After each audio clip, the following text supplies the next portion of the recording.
ایران پر امریکہ اور اسرائیل کے حملے مسلسل جاری ہیں، مگر اب یہ خبریں سامنے آ رہی ہیں کہ امریکہ نے اسرائیل کو خبردار کیا ہے کہ وہ ایران میں تیل کی اسٹریٹجک تنصیبات کو نشانہ نہ بنائے۔ اس بارے میں امریکی نیوز ویب سائٹ ایکزیوس نے 3 ذرائع کے حوالے سے لکھا ہے کہ ٹرمپ انتظامیہ نے پیر کے روز اسرائیل سے کہا ہے کہ وہ ایران میں توانائی کے مراکز، خاص طور پر تیل کے بنیادی ڈھانچے پر مزید حملے نہ کرے۔ اور یہ پہلی مرتبہ ہے کہ ٹرمپ انتظامیہ نے اسرائیل کو روکنے کی کوشش کی ہے، جبکہ دونوں ممالک نے 10 دن پہلے ایران کے خلاف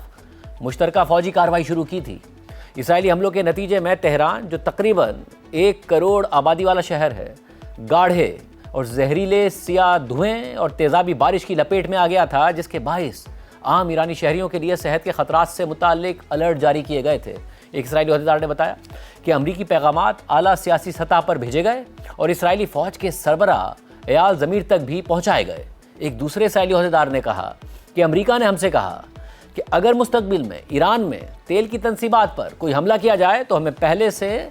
اس کی اطلاع دینی ہوگی۔ اس معاملے سے واقف ایک ذریعے کے مطابق ٹرمپ انتظامیہ نے اپنی درخواست کی 3 بڑی وجوہات بیان کی ہیں، جن میں سے ایک وجہ یہ ہے کہ اس قسم کے حملوں سے عام ایرانی شہریوں کو نقصان پہنچتا ہے، جبکہ ان میں سے بڑی تعداد حکومت کی مخالف سمجھی جاتی ہے۔ دوسری وجہ، صدر ٹرمپ جنگ کے بعد ایران کے تیل کے شعبے کے ساتھ تعاون کرنا چاہتے ہیں، جیسا کہ انہوں نے وینزویلا کے معاملے میں کیا وہاں کی حکومت کو ہٹانے کے بعد۔ تیسری وجہ یہ بتائی جاتی ہے کہ ایسے حملوں سے یہ خطرہ ہے کہ ایران خلیجی ممالک میں توانائی کے انفراسٹرکچر پر بڑے پیمانے پر جوابی حملے کر سکتا ہے۔ رپورٹ کے مطابق جنگ کے آغاز میں ایران نے ڈرونز کے ذریعے خلیجی ممالک میں توانائی کی تنصیبات پر حملے کیے تھے، لیکن ان سے کوئی بڑا یا ناقابل تلافی نقصان نہیں ہوا تھا۔ امریکہ کو خدشہ ہے کہ اگر ایران کے تیل کے انفراسٹرکچر پر دوبارہ بڑے حملے ہوئے تو ایران اپنی حکمت عملی تبدیل کر سکتا ہے اور اس کے نتیجے میں تیل کی عالمی قیمتیں مزید بڑھ سکتی ہیں۔ رپورٹ کے مطابق ایک ذریعے نے بتایا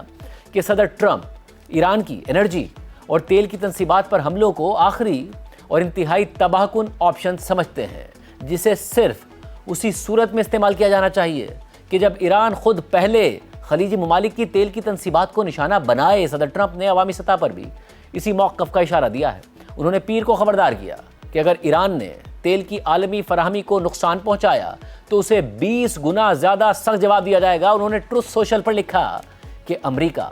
ایسے اہداف کو آسانی سے تباہ کر دے گا جنہیں ختم کرنے کے بعد ایران کے لیے دوبارہ ایک ملک کے طور پر کھڑا ہونا تقریباً ناممکن ہو جائے گا۔ ذرائع کے مطابق صدر ٹرمپ اس بیان میں دراصل ایران کی تیل کی تنصیبات پر ممکنہ حملوں کی طرف اشارہ کر رہے تھے۔ امریکی سینیٹر لنزے گرام، جو جنگ کے سب سے پرجوش حامیوں میں سے ہیں، اسرائیل کے بہت بڑے حامی ہیں، انہوں نے بھی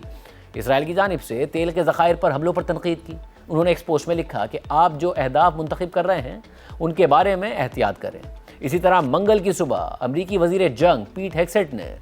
صحافیوں سے بات کرتے ہوئے کہا کہ امریکہ کا ان اسرائیلی حملوں سے کوئی تعلق نہیں ہے جن میں ایندھن کے ذخائر کو نشانہ بنایا گیا ہے۔